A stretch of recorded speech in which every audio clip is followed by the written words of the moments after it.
Hello students, welcome to the polytechnic classes. आज के sessions में हम एक दूसरे प्रीवियस ईयर क्वेश्चंस को करने जा रहे हैं, ठीक है ना। तो ईडीसी का आप लोग को पहला तो पूरी तरीके से कंप्लीट करा दिए। अगर पहला आप देख लिए होंगे तो हम स्टार्टिंग में ही एक चीज़ की जिक्र किए हैं कि दोनों अगर प्रीवियस ईयर क्वेश्चंस का आप देखेंगे सिमिलरिटीज़ तो काफ़ी ज़्यादा मिलेगा, सिमिलरिटीज लगभग मिलेगा ही मिलेगा। जैसे हम बताए थे same as it is maximum question यहाँ पे भी मिल जाएंगे, ठीक है। अब ये दोनों को आप पढ़ लिए, ठीक है ना। अब ये दोनों को जब आप पढ़ लिए हैं तो आप तीसरा एग्जाम जब देने जाएंगे तो इसी से मिलता जुलता, इन दोनों से मिलता जुलता कुछ ना कुछ आपको आना है, ठीक है। तो आइए हम लोग देखते हैं आगे, ठीक है। आगे क्वेश्चन है कि efficiency of half wave rectifier. आप याद कीजिए, अगर आपको थोड़ा बहुत भी याद है तो हमने आपको बताया था कि पहला बार जब एग्जाम हुआ तब फुल वेव पूछा था, इस बार पूछा क्या है, हाफ वेव पूछा है। तो फुल वेव का हम बता चुके थे, तो हाफ वेव का क्या होगा 40 अब ये भी आपको हम बता चुके थे 40.6। देखिए कैसे क्वेश्चन पूछता है। अब हाफ वेव भी पूछ लिया, फुल वेव पूछ लिया, तो तीसरा एग्जाम में कुछ भी पूछ सकता है। तीसरा एग्जाम में चाहे फुल वेव भी पूछेगा या हाफ वेव भी पूछेगा, कोई दिक्कत नहीं है, ये पूछ सकता है। अब दिक्कत है कि इफिशिएंसी ना पूछ करके कुछ और पूछ लिया जाएगा, तो आप याद रखेंगे कि इफिशिएंसी तो पूछ लिया दोनों का। अब रिपल फैक्टर पूछेगा हाफ वेव रेक्टिफायर का, तो याद रखेंगे कि आगे हो सकता है आप रिपल फैक्टर याद रखेंगे, रिपल फैक्टर याद रखेंगे हाफ वेव का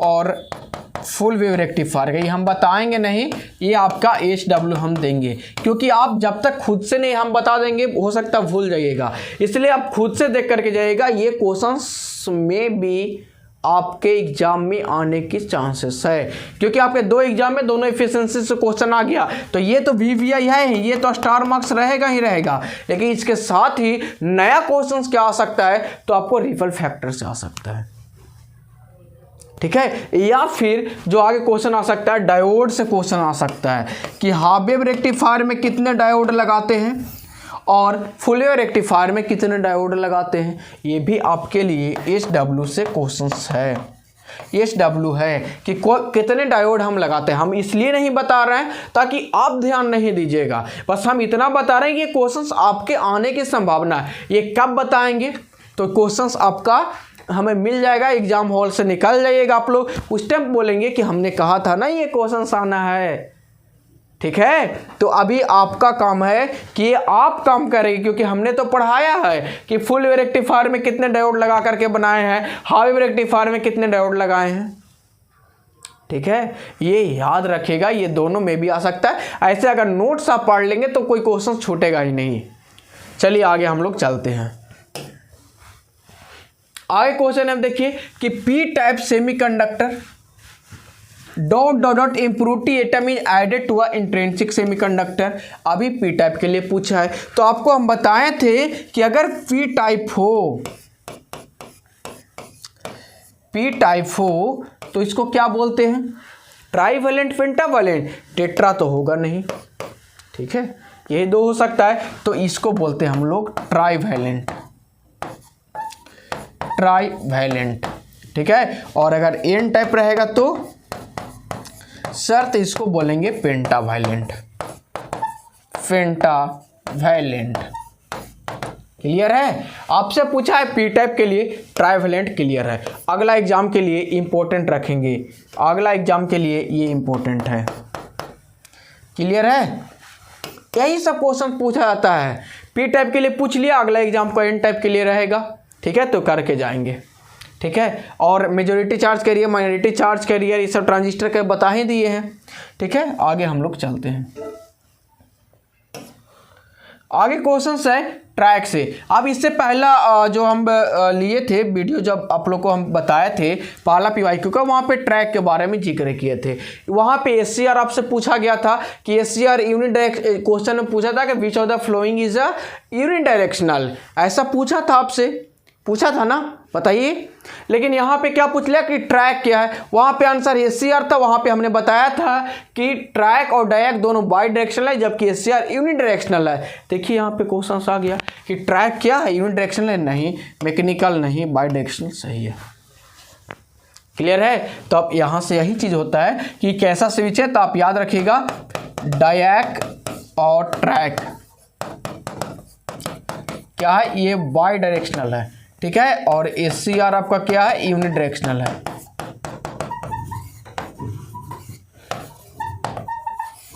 बाकी आप समझ रहे हैं ना मेरा राइटिंग का कार्य, उधर क्या लिखे हैं, बाई मतलब डायरेक्शनल है, यूनि मत के बाद डायरेक्शनल है, ठीक है। इसका आंसर क्या हो जाएगा बाबू, सी इज करेक्ट आंसर। चले आगे, कितना अच्छा और आसान क्वेश्चंस पूछा जाता है। देखिए यहाँ पे क्या पूछा है, बताओ क्या पूछा है।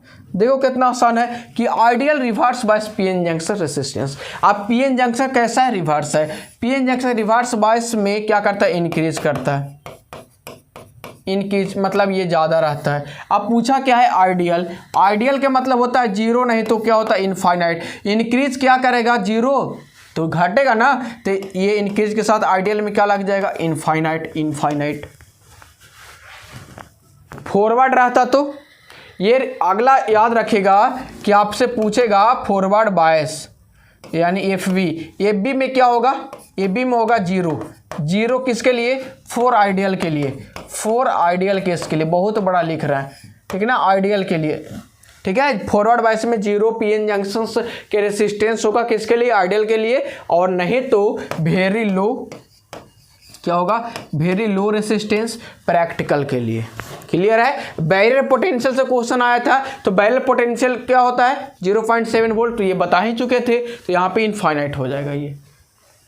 चलिए आगे, आगे है कि PN junction is said to be forward bias. अब बताओ फॉरवर्ड बायस कब कहते हैं, पी को पॉजिटिव टर्मिनल से और एन को नेगेटिव टर्मिनल से कनेक्ट करेंगे तो जंक्शंस क्या कहलाएगा बाबू, फॉरवर्ड बायस। कनेक्शंस कैसे होगा, कनेक्शंस होगा पी और एन, पी को पॉजिटिव से और एन को नेगेटिव से, हो गया। अब पढ़ो कि positive terminal of the battery connected to P side and negative terminal is N side. Yes correct, आगे पढ़ने की आवश्यकता ही नहीं है। Negative terminal battery P side, गलत गलत गलत, पहला ऑप्शन ही सही है। तो कॉन्सेप्ट अगर क्लियर है तो हो सकता है। अगला क्वेश्चन आपसे क्या पूछा जा सकता है बाबू, रिवर्स बायस के लिए। अगला क्वेश्चन आपसे क्या पूछा जा सकता है रिवर्स बायस के लिए, कि रिवर्स बायस में किसका कनेक्शन कैसे होता है, तो ये बी वाला ऑप्शन तो लिखा है, यानी एन को पॉजिटिव को पी को नेगेटिव से हो जाएगा। ये दूसरा ऑप्शन किसके लिए है, रिवर्स बायस के लिए ही तो है ये। क्लियर है। इसका आंसर 5 का क्या हो जाएगा आपका, ये इज करेक्ट आंसर। चलिए आगे चलते हैं। आगे है कि डायैक हैश पीएन जंक्शन। डायैक के पास कितना होता है बाबू, 3 होता है, J1 J2 और J3, 3 जंक्शन होता है, 3। चलिए आगे, इसमें ज़्यादा बताने की कोई मतलब है नहीं। 3 टर्मिनल 3 जंक्शन। अब है नेगेटिव फीडबैक एम्पलीफायर। पिछले बार इससे क्वेश्चन आया था कि नेगेटिव फीडबैक एम्पलीफायर क्या करता है, तो वहाँ पे हमने बताया था कि बैंडविड्थ को वो इंक्रीज करता है। वैसा ऑप्शन है, बैंडविड्थ का नहीं है। नॉइज तो डिक्रीज करेगा, ये तो ख़त्म कहानी है। गेन डिक्रीज करेगा, ये भी ख़त्म कहानी, ये सब तो पढ़ा चुके हैं। स्टेबिलिटी क्या करता है, बढ़ाता है। इंक्रीज करता है तो इंक्रीज स्टेबिलिटी होगा, ये भी आपका गलत हो जाएगा। स्टेबिलिटी बढ़ाता है, क्योंकि गेन जितना कमेगा स्टेबिलिटी उतना ही इंक्रीज करेगा। तो दिस वन इज एक क्या है, सही आंसर है, और बेस्ट ऑप्शंस आपका यही है, इंक्रीज स्टेबिलिटी। चलिए आगे क्वेश्चन है, in UJT P type emitter is stopped. यानी अगर हम लोग बनाते हैं, आप लोग को याद होगा तो हम लोग कैसा बनाते हैं, पी और एन बनाते थे यूनि जंक्शन। ये एक ऐसा कनेक्शन होता है, हेवली डॉप्ड होता है, और एन कैसा होता है, लाइटली डॉप्ड होता है। तो हेवली कहाँ गया, करेक्ट। बस सिंपल बेसिक अगर आप नोट्स पढ़े होंगे ना, ये सारा कुछ नोट्स में हम करवाए हैं। कौन क्या है, कैसे है, यूजेटी के बारे में से पहले पिछला बार भी बताए थे कि वोल्टेज के लिए काम करता है, वोल्टेज कंट्रोल डिवाइस है, डबल बेस डायोड बोलते हैं, एक जंक्शन वाला ट्रांजिस्टर है, ये सब चीज़ें। रिलैक्सेशन ऑसिलेटर में यूजेटी का यूज करते हैं। ये सब बेसिक फंडा आप लोग को हम बताएं, चूँकि वही MCQ में आता है, ठीक है। अब यहाँ पे Hartley oscillator commonly use for, तो ये रेडियो रिसीवर के लिए होता है, ये रट जाइएगा, इसका एक आपका करेक्ट आंसर है। चलिए आगे आप लोग को मिलेगा 4th सेमेस्टर में सब पढ़ने के लिए। आगे क्वेश्चन है कि voltage series feedback amplifier input and output resistance. आपको याद होगा कि हम बार बार बोले थे, पिछले बार भी एक टेबल बनाए थे, वो टेबल है मेरे पास अभी, वो टेबल दिखाएंगे, पहले भी टेबल बनाए थे कि आपको सिर्फ पूछा जाएगा इनपुट और आउटपुट रेसिस्टेंस ही पूछा जाएगा। क्यों पूछा जाएगा? तो आपको हम बताए थे कि वोल्टेज गेन जो होता है, वोल्टेज गेन होता है सभी के लिए क्या करता है, डिक्रीज करता है। नॉइज जो आप लोग को बताए थे सभी के लिए हार्मोनिक डिस्टॉर्शन नॉइज इंक्रीज ही करता है, और बैंडविड्थ सभी के लिए क्या करता है, इंक्रीज करता है। तो ये तीन में तो कोई दिक्कत ही नहीं है, ये आपसे नहीं पूछेगा। आपसे पूछेगा input resistance, output resistance. Input resistance आप लोग को हम बताए थे कि किसके लिए, सीरीज के लिए क्या करता है, डिक्रीज या इंक्रीज, ऐसा बताए थे। तो सीरीज के लिए क्या करता है, ये डिक्रीज करता है। और आपको एक चीज बताए थे कि आउटपुट रेसिस्टेंस जो होता है वो करंट के लिए इंक्रीज करता है, वो करंट के लिए आपका क्या करता है, इंक्रीज करता है। करंट के लिए क्या करता है, इंक्रीज करता है। ठीक है, पूछा क्या इनपुट और आउटपुट रेसिस्टेंस आर रिस्पेक्टिवली, ये नाम नहीं दिया है कि क्या इंक्रीज डिक्रीज, ये दे दिया है कि फीडबैक का डायरेक्ट नाम दिया है। फीडबैक क्या है, voltage series feedback, voltage series feedback. Decrease series के लिए बोले थे ना, वोल्टेज सीरीज के लिए क्या करता है, इंक्रीज करता है ना, इंक्रीज करता है। देखो हम भी मिस्टेक कर गए, ये ट्रिक है, ये याद रखिएगा। वोल्टेज सीरीज के लिए क्या करता है, इंक्रीज करता है। तो ये वोल्टेज सीरीज है, सीरीज के लिए इंक्रीज, तो इनपुट रेसिस्टेंस भी क्या करता है, इंक्रीज करेगा। आउटपुट रेसिस्टेंस वोल्टेज के लिए क्या करता है, जब करंट के लिए इंक्रीज करता है तब वोल्टेज के लिए डिक्रीज करेगा। तो यहाँ पे इंक्रीज, यहाँ पे क्या होगा, डिक्रीज। ऑप्शन ये गलत, इंक्रीज ये सही है, इंक्रीज डिक्रीज ये सही होगा। डिक्रीज डिक्रीज गलत, और इंक्रीज डिक्रीज इंक्रीज इंक्रीज खत्म, यानी ऑप्शन ए होगा आपका, बी करेक्ट है। आपको एक ही चीज़ याद रखना है कि ये आपसे नहीं पूछने वाला है, आपसे पूछेगा क्या, ये, ठीक है ना, आपसे पूछेगा ये इनपुट रेसिस्टेंस, आउटपुट रेसिस्टेंस। अब इनपुट रेसिस्टेंस किसके लिए होता है, तो सीरीज के लिए इंक्रीज करेगा और शंट के लिए डिक्रीज करेगा। यानी सीरीज पार्ट में दो, वोल्टेज सीरीज, वोल्टेज शंट, ये दोनों के लिए इनपुट रेसिस्टेंस इंक्रीज करेगा। ठीक है, current series, current shunt, input resistance decrease करेगा।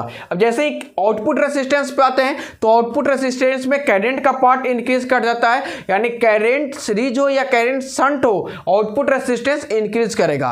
अब वोल्टेज रेसिस्टेंस हो या वोल्टेज सीरीज हो या फिर वोल्टेज शंट हो, आपको आउटपुट रेसिस्टेंस डिक्रीज कर जाएगा। यही चीज है, ठीक है ना। चलिए उस टेबल पे भी आपको हम लेके चलते हैं डायरेक्ट। यही टेबल पिछले बार भी बनाए होंगे आप लोग। आपसे पूछा किसके लिए है भाई, आपसे पूछा है किसके लिए, वोल्टेज सीरीज के लिए। क्या पूछा, वोल्टेज सीरीज के लिए। इनपुट और आउटपुट रेसिस्टेंस, इनपुट रेसिस्टेंस क्या कर गया है, इंक्रीज, आउटपुट रेसिस्टेंस क्या कर गया है, डिक्रीज। आपको यही बताए थे ना कि सीरीज के लिए इनपुट रेसिस्टेंस इंक्रीज करता है, यानी वोल्टेज सीरीज और करंट सीरीज दोनों सीरीज के लिए इनपुट रेसिस्टेंस क्या करता है, इंक्रीज करता है। शंट के लिए दोनों डिक्रीज करता है। आउटपुट रेसिस्टेंस आपका क्या बताए थे कि आउटपुट रेसिस्टेंस जो होगा वोल्टेज के लिए डिक्रीज करेगा, करंट के लिए इंक्रीज करेगा। देखो इंक्रीज डिक्रीज है, आपको यही क्वेश्चन सबसे ज्यादा पूछना है, या फिर आप याद रखेंगे इसको। ठीक है, वोल्टेज शंट दोनों डिक्रीज करेगा, करंट सीरीज दोनों इंक्रीज करेगा। वोल्टेज शंट ये, तो अगला बार आपसे पूछने का चांसेस है इसको पूछेगा या फिर आपको करंट शंट पूछने वाला है। ये दोनों भी आई आप लोग लगा लेंगे, काहे कि दो बार में आपसे पूछा कौन, पहला बार में ये करंट सीरीज के बारे में पूछा था जो दोनों इंक्रीज किया था, दूसरा बार में आपको इससे पूछ लिया है, तो तीसरा बार हो सकता है दिस वन, हो सकता है दिस वन, ये दोनों में से कोई एक आपसे पूछा जा सकता है। याद रखना, इंपॉर्टेंट टेबल है ये, इंपॉर्टेंट टेबल है ये, क्या इंपॉर्टेंट टेबल है ये। ठीक है, आगे चलते हैं। चलो ये क्लियर हो गया इनके डिक्रीज। चलिए आगे चलते हैं हम लोग। चलिए आगे फिर यूनि जंक्शन से क्वेश्चन आया है कि यूनि जंक्शन ट्रांजिस्टर को यूज हम लोग करते हैं सर्किट ब्रेकर के लिए नहीं, एम्पलीफायर के लिए तो होता नहीं है, ऑन ऑफ स्विचिंग के लिए, स्विचिंग के लिए यूज किया जाता है। सी इज अ करेक्ट आंसर। के साथ स्ट्रेट फॉरवर्ड क्वेश्चन है, कोई कंसेप्ट है नहीं। हाँ ये क्वेश्चन 1 मिनट, ये क्वेश्चन आपको हम बताए थे कि ये क्वेश्चंस याद कर लो, अल्फा बीटा गामा आना ही आना है। ठीक है, कौन सा रिलेशन सही है, अल्फा बराबर क्या बताए थे, बीटा बटा 1 प्लस बीटा, बीटा बराबर क्या बताए थे, अल्फा बटा 1 माइनस अल्फा।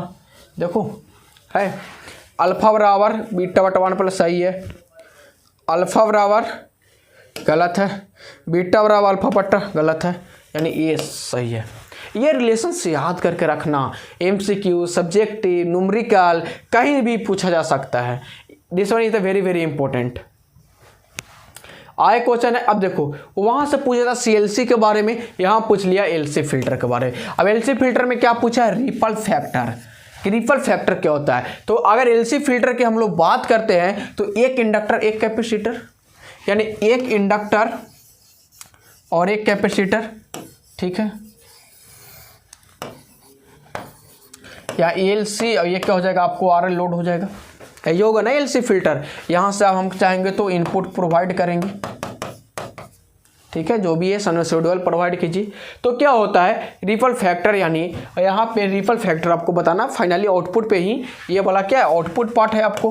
अब यहीं तो आपको चेक करना होगा ना रिपल फैक्टर क्या होना है, ठीक है। क्या यहाँ पे इनपुट दिए तो आउटपुट कैसा मिलेगा, तभी तो पता चलेगा कि अगर इनपुट हम इस तरीके से दिए तो इसमें कितना रिपल होकर के हमें आउटपुट पे मिला है, ठीक है। तो ये लोड करंट, यानी जो लोड करंट होगा यहाँ पे अगर आप डिनोट कर दे रहे हैं, ये आपको आईएल होगा, लोड करंट होगा, और इसके क्रॉस आपका वीएल होगा, वो लोड वोल्टेज होगा, ठीक है। तो इंक्रीज विथ लोड करंट, क्या लोड करंट के साथ इंक्रीज करेगा, तो बिल्कुल नहीं करेगा। डिक्रीज विथ लोड करंट, नहीं, ये भी नहीं करेगा। ये लोड करंट इंक्रीज, उसके साथ इंक्रीज डिक्रीज करने का कोई मैटर ही नहीं, आपको पढ़ाए हैं, ठीक है। Remain constant with load current, ये होना चाहिए कि remain constant with load current, यानी लोड करंट के साथ रिपल फैक्टर आपको कांस्टेंट होगा, यानी लोड करंट के करस्पॉन्डिंग ही आपको लगभग कांस्टेंट मिलने वाला है, ठीक है। और ये तो होगा ही नहीं। तो इसका स्ट्रेट फॉरवर्ड क्वेश्चन है, आपका सी इसका डेरिवेशंस भी है, इससे कोई मतलब आपको है नहीं। चलिए आगे चलते हैं। आया क्वेश्चन है क्वेश्चन नंबर 14। इससे पहले क्वेश्चन बताया था कि वोल्टेज स्टेबलाइजेशन के लिए कौन सा होता है, सिर्फ एक ही यूनिवर्सल में है, उसका नाम क्या है, जेनर डायोड, ठीक है। इसका नाम क्या है, जेनर डायोड, आपका सही है। वोल्टेज रेगुलेटर पूछे, वोल्टेज स्टेबलाइजेशन पूछे, या कांस्टेंट वोल्टेज पूछे कि कौन सा डायोड के द्वारा ये सब काम किया जाता है, तो होगा आपको जेनर डायोड। आगे का क्वेश्चन आपको याद रखिएगा, जेनर डायोड से पूछा जाएगा कि किस बायसिंग में काम करता है, तो आपको याद रखना है कि रिवर्स बायसिंग में काम करता है, ठीक है। इससे आपको एक क्वेश्चन पूछा जाएगा अवलांचे ब्रेकडाउन, जो यहाँ पे दिया गया अवलांचे ब्रेकडाउन क्या होता है, और एक पूछा जाएगा जेनर ब्रेकडाउन क्या होता है। ये दोनों आपको SW रहेगा। वर्किंग ऑफ जेनर डायोड में आपने लेक्चर या नोट्स में जाकर देखिएगा, वहाँ पे हमने बताया है कि अवलांचे ब्रेकडाउन और जेनर ब्रेकडाउन क्या होता है। इससे क्वेश्चन आपके पूछा जाएगा, ये हम नहीं बताएंगे यहाँ पे कि ये होता क्या है, इससे क्वेश्चन आने की संभावना है इस बार, ठीक है। आगे बढ़ते हैं। आगे क्वेश्चन है कि एसीआर के बारे में पहले भी बताया, जब टर्मिनल आया था वहाँ पे भी बताए थे कि एसीआर का कितने टर्मिनल होते हैं, 3 टर्मिनल। देखो पूछ दिया, देखो ऐसा ही होता है, कोई बाहर से क्वेश्चन नहीं आना है। 3 टर्मिनल का नाम पूछ दिया, इमीटर बेस कलेक्टर एकदम नहीं, एनोड सोर्स ये सब होगा ही नहीं, ड्रेन क्या होगा, drain source and gate, drain source and gate नहीं, ये भी नहीं होगा। नन ऑफ दिस, ऐसे कैसे हो सकता है। एसीआर का 3 टर्मिनल, एसीआर का आपको 3 टर्मिनल, और तीनों टर्मिनल आपको हम बताए हैं PN, ठीक है। ये हो जाएगा आपका एनोड हो जाएगा, ये आपका क्या हो जाएगा कैथोड हो जाएगा, ये आपका क्या हो जाएगा गेट। ऐसा ऑप्शन नहीं है एनोड कैथोड एंड गेट, तो ऑप्शन है यहाँ पे नन ऑफ दिस, ठीक है। तो ये हो सकता है।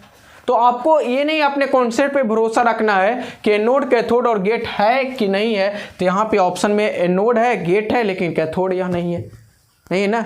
तो ये चीज़ें यहाँ पे ड्रेन सोर्स एंड गेट है, तो ये तो ड्रेन सोर्स एंड गेट ये फेट का हो जाता है, ठीक है। ये भी याद रखना। ऐसे भी इमीटर बेस कलेक्टर ये BJT का हो जाता है, ये सब चीज़ भी याद रखा करो। ऑप्शन को पूरा पढ़ लो कि कौन सा आंसर किस ऑप्शन में है, यानी ये ऑप्शन जो है BJT का आंसर है, ये ऑप्शन जो है फेट का आंसर है, ठीक है। यहाँ पे एनोड और यहाँ पे कैथोड हो जाता, गेट तो बी आंसर सही है, लेकिन यहाँ पे सोर्स है, इस बात को ध्यान देना। इसका आंसर क्या हो जाएगा आपका डी हो जाएगा। चलिए आगे क्वेश्चन है कि ये पिछला बार भी आपको हम बताए थे अब पिछला बार एक चीज़ आपको हम बताए थे, बहुत लोग कंफ्यूज कर जाएगा। पिछला बार हम बताए थे क्या थे आप लोग को कि एक बताए थे सैचुरेशन रीजन, देखना ध्यान से, सैचुरेशन रीजन, और एक और नाम आप लोग को बताए थे pinch off region, sorry pinch off region या पिंच ऑफ वोल्टेज। ये दो चीज़ आपको हम बताए थे। हम बताए भी थे कि ये दोनों सेम होता है, ये दोनों सेम होता है, दोनों क्या होता है, सेम होता है। क्वेश्चन है कि गेट वोल्टेज ऑफ जेफेट बीच ड्रेन करंट बिकम जीरो, यानी ड्रेन करंट क्या होगा, जीरो, यानी जो हम लोग ड्रेन करंट आईडी पर से VDS जो ग्राफ हम लोग बताए थे, VDS ये वाला याद होगा ऐसे, ये ठीक है। हम बताए आप लोग को तो यही है कि यहाँ पे ये सैचुरेशन रीजन और पिंच ऑफ वोल्टेज होता है। अब ड्रेन करंट एकदम से क्या हो जाएगा, जीरो। अब ये आईडी है, ये आईडी है, ये आईडी क्या हो जाएगा, जीरो। यहाँ पे आईडी क्या हो जाएगा, जीरो, यानी करंट, यानी ड्रेन करंट है ये जीरो होगा, तो यही होगा ना। अब ड्रेन करंट जीरो होगा, उसको हम लोग कौन सा वोल्टेज बोलते हैं। तो ऑप्शन यहाँ पे एक चीज़ बताया था, यहाँ पे ये कांस्टेंट है, यहाँ पे देखो ये कांस्टेंट है, और ये यहाँ पे वोल्टेज आपका क्या होगा, ये ड्रेन करंट इस पोजीशंस की बात कर रहा है, तो यहाँ पे ड्रेन करंट आपका जीरो होगा। अब ड्रेन करंट यहाँ पे जीरो हो रहा है, यानी जीरो कहाँ पे, यहाँ पे होगा, ठीक है। इधर जाएगा तो ये VDS इंक्रीज करेगा, ऊपर जाएगा तो ये जीरो होगा, तो ये पार्ट को ले आओ नीचे, ये कहाँ आ जाएगा, नीचे, ऐसा ही जीरो होगा ना, कि अचानक से जीरो होगा, तो ऐसा हो जाएगा। उसको क्या बोलते हैं, उसको बोलते हैं पिंच ऑफ वोल्टेज। अब से आपने बताया था कि सैचुरेशन, आपने बताया था कि सैचुरेशन और पिंच ऑफ दोनों एक ही होता है। ऑप्शन डी में देखिए क्या है, यहाँ पे ऑप्शन डी में भी सैचुरेशन है। अब लोग को ऐसा लगा कि कंफ्यूज हो गया कि ऑप्शन में दोनों है, आपने दोनों बताया, आंसर दोनों में से होगा कौन। तो इसके लिए आगे पढ़ लेना कि यहाँ पे क्या लिखा है, वोल्टेज लिखा है। यहाँ पे वोल्टेज, सैचुरेशन वोल्टेज नहीं होता है, सैचुरेशन क्या होता है, रीजन होता है। देखो क्वेश्चंस कहाँ से पूछ रहा है, सैचुरेशन क्या होता है, रीजन होता है, cut off region, saturation region, active region, reverse active region, ये तो पढ़ाए होंगे। और पिंच ऑफ क्या होता है, ये वोल्टेज होता है। इसलिए ये आपका option A is correct, option A क्या होगा आपका, करेक्ट हो जाएगा। क्लियर है। ये ऐसा होता है, कभी कभी लोग कंफ्यूज हो जाएंगे कि ऐसा क्या सर, तो ऐसा पढ़ाए थे, आ गया ऐसा, ठीक है ना। तो ये चीज़ आप लोग ध्यान देना। चलिए आगे क्वेश्चन है कि मेजोरिटी चार्ज के NPN ट्रांजिस्टर। पिछले बार क्या पूछा था, पिछले बार NPN पूछा था या सॉरी सेम क्वेश्चन है। देखो पिछले बार भी NPN पूछा है, इस बार भी NPN पूछा है, अगले बार हो सकता है आपको पूछते NPN के लिए बताए थे क्या होता है होल। पिछले बार ऑप्शन ए में होल था, सॉरी ऑप्शन ए में इलेक्ट्रॉन था, ऑप्शन बी में होल था। अभी देखो सिर्फ ऑप्शन चेंज है, क्वेश्चन वही है ना। आपको बताए थे कि NPN में NPN यानी सिर्फ इसको, क्योंकि ये होता है इमीटर में सारा चार्ज कैरियर होता है, और इमीटर में है तो EN टाइप का मेजॉरिटी चार्ज कैरियर क्या होता है, इलेक्ट्रॉन होता है, इसलिए इलेक्ट्रॉन। सही है। PNP की अगर हम लोग बात करते हैं तो ये यहाँ पे इमीटर होता है, इमीटर में P किसके लिए, होल के लिए होता है, मेजॉरिटी चार्ज किसका होता है, होल। अब होल ऑप्शंस में किसके लिए, PNP के लिए। आपसे पूछा क्या है, NPN, ठीक है, ध्यान देना।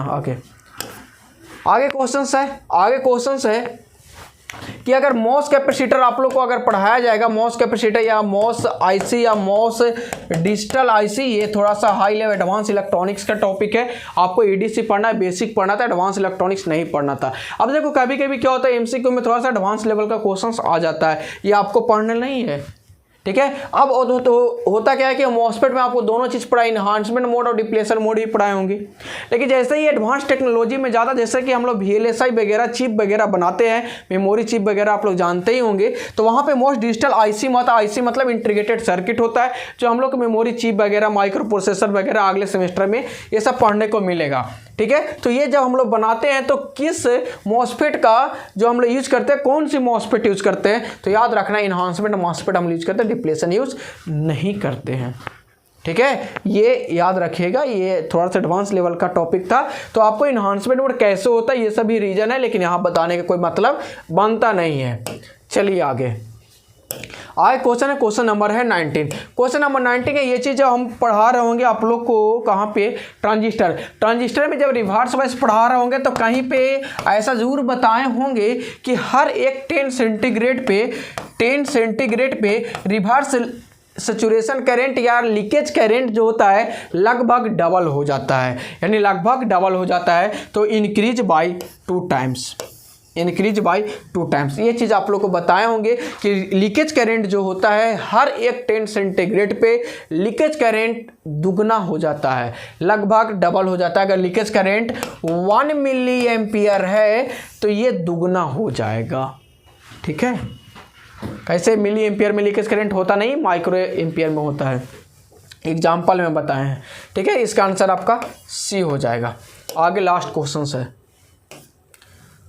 लास्ट क्वेश्चन ये आउट ऑफ सिलेबस है, ये आपके सिलेबस में नहीं है। अब कहने का मतलब आपके सिलेबस में नहीं है तो हम क्या करें, पढ़ाएं क्या करें। इसे एक सब्जेक्टिव भी क्वेश्चन पूछा है लेकिन सिलेबस में है ही नहीं, ठीक है। अब सिलेबस में नहीं है तो पावर एम्पलीफायर आपके सिलेबस में नहीं है तो हम नहीं पढ़ाएं, लेकिन इस बार आप लोग को लास्ट में दे देंगे, आप पढ़ करके चले जाइएगा। क्वेश्चन है कि यहाँ पे इतना आसान से क्या लिख दिया, एम्पलीफायर। अब सिलेबस में तो एम्पलीफायर है, एक्चुअली में class A class B class C क्या है, ये पावर एम्पलीफायर है। अब पावर एम्पलीफायर का यहाँ रिलेट किससे किया, एम्पलीफायर से। आप लोग कहिएगा सर एम्पलीफायर तो है, तो और भी बहुत सारा एम्पलीफायर पढ़ना है, आप लोग नाम नहीं सुने होंगे, ऐसा ऐसा एम्पलीफायर है, लेकिन वो चीज़ हम यहाँ पे नहीं पढ़ा सकते। एम्पलीफायर कहने से थोड़ी ना हो जाएगा। तो वही बता रहा है कि ये पावर एम्पलीफायर है, याद कीजिएगा ये क्या है, पावर एम्पलीफायर है। जहाँ पे पावर ज़्यादा आवश्यकता होता है वहाँ पे इस एम्पलीफायर का जो ऑप्शन में दिया है इसको यूज़ करते हैं हम लोग। तो इसका हाईएस्ट एफिशिएंसी किसका होता है, तो यहाँ से 3-4 चीज़ आप लोग को हम बता दें ताकि आपको याद रहे, ठीक है ना। हो सकता है कि अगले बार आपसे कुछ पूछा जाए तो आप लोग बता दीजिएगा। तो यहाँ से देख लीजिए, कुछ चीज़ें आपको बता दे रहे हैं, याद रखिएगा, नोट्स में मेंशंस कर लीजिएगा। चलिए यहाँ पे बता देते हैं, पावर एम्पलीफायर से रिलेटेड, पावर एम्पलीफायर, ठीक है। यहाँ पे टाइप बता देते हैं। अब यहाँ पे एक जो क्वेश्चन बेसिकली पूछा जाता है इफिशिएंसी से,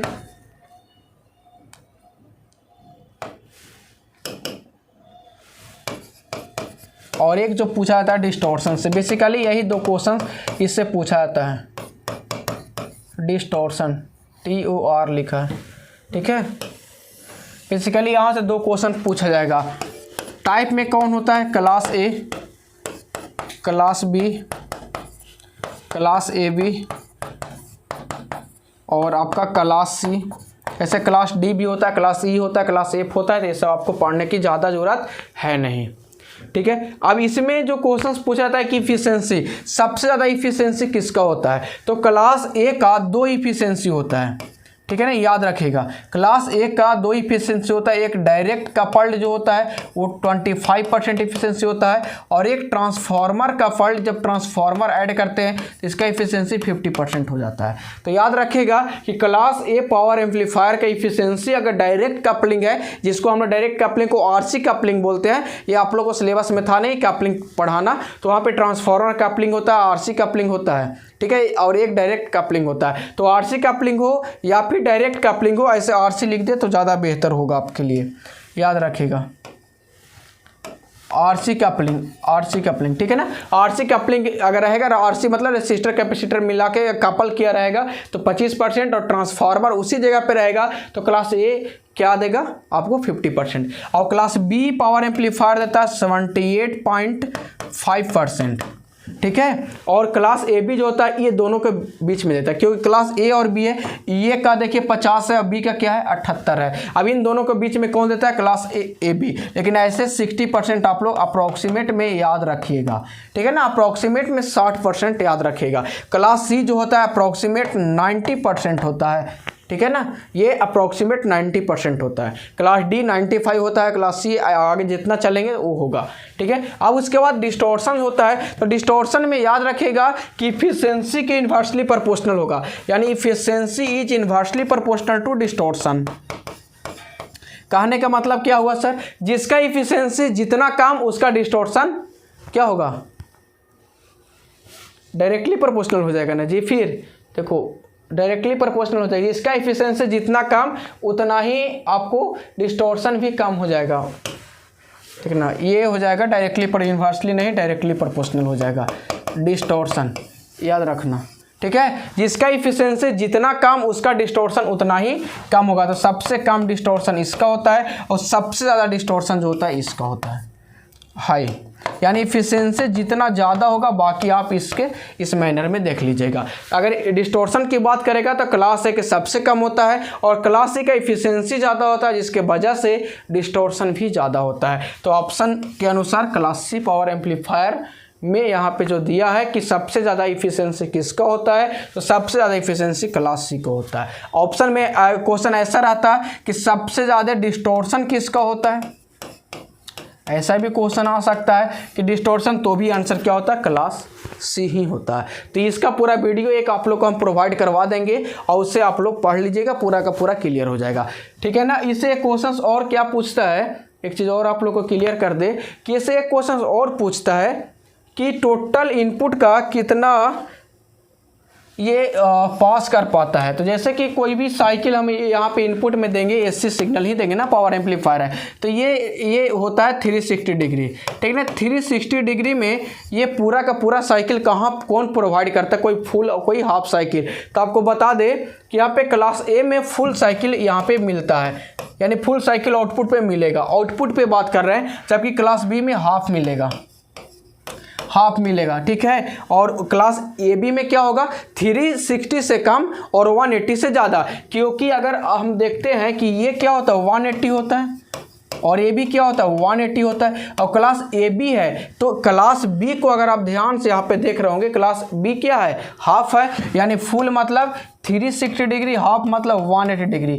तो स्वाभाविक सा बात है क्लास ए बी इन दोनों के बीच में होगा, तो 180 से ज़्यादा 360 से कम, तो ये दोनों के बीच में कौन करेगा, क्लास ए बी लाइज करेगा। और क्लास सी जो होगा लेस देन 90 डिग्री, यानी लेस देन 90 डिग्री।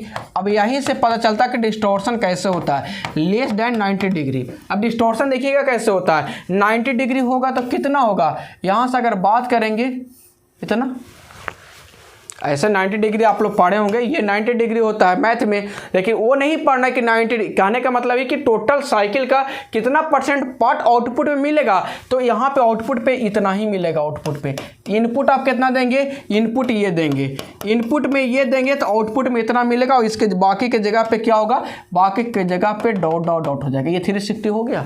अब यही जो होता है क्लास सी में डिस्टॉर्शन मिलेगा, क्योंकि आउटपुट पार्ट पे तो ये मिला ही नहीं, इसलिए ये क्या हो गया, डिस्टॉर्शन हो गया।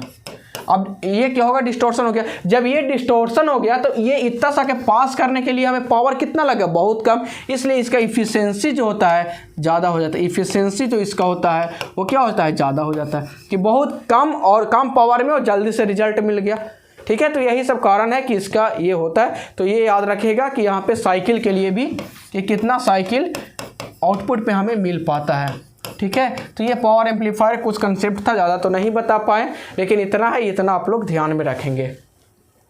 चलिए ठीक है, टोटल क्वेश्चंस इसका भी हो गया। अब आप लोग बहुत अच्छे से प्रिपरेशंस करेंगे अपने एग्जाम्स का, दोनों ईयर का क्वेश्चन आप लोग करा दिए।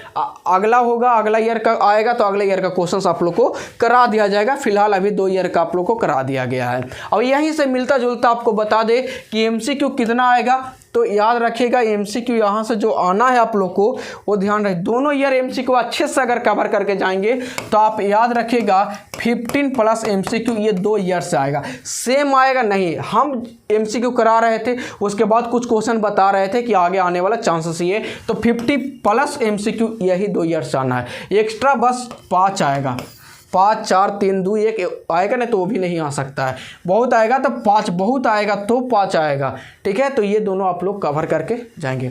Thank you everyone.